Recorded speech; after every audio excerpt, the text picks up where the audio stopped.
السلام علیکم دوستوں، میں ہوں آپ کا ہوسٹ محمد رامیش اور آپ دیکھ رہے ہیں ہمارا یوٹیوب چینل۔ جو دوست ہمارے چینل پر نئے آئے ہیں ان سے گزارش ہے کہ ہمارے چینل کو سبسکرائب کریں، ویڈیو اچھی لگے تو لائک کریں۔ پنجاب میں سرکاری گندم کا رخ 2900 روپے فی من مقرر۔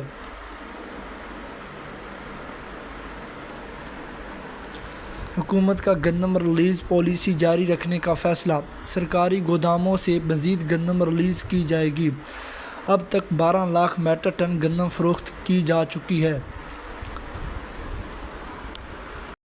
پنجاب میں گندم کے سرکاری نرخ 2900 روپے من مقرر۔ حکومت کا گندم ریلیز پالیسی جاری رکھنے کا فیصلہ، سرکاری گوداموں سے مزید گندم ریلیز کی جائے گی۔ حکام کے مطابق اب تک 12 لاکھ میٹرک ٹن گندم فروخت کی جا چکی ہے۔ 2800 سے 3025، اس کے علاوہ خیرپور میں 2800 سے 3050، جبکہ دنواب پور میں 2800 سے 3050 تک فی من ریٹ سے ہے۔ اس کے علاوہ دھان کی بات کرتے ہیں تو ایری 6 سکھر میں 2000 سے 3500 تک فی من ریٹ سے۔ سرسوں کی بات کرتے ہیں تو بھاول نگر میں 6300 سے 6600، جبکہ کپاس کی بات کرتے ہیں تو FH 326 کپاس سنگھر میں 6000 سے 10000 تک فی من ریٹ سے۔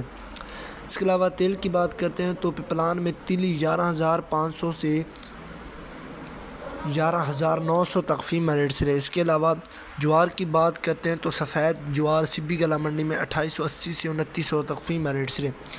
گندم، کپاس، سرسوں اور مزید فصلوں کے ریٹ حاصل کرنے کے لیے ہمارے چینل کو سبسکرائب کریں اور دعاؤں میں یاد رکھیں۔ Thanks for watching this video. اللہ حافظ۔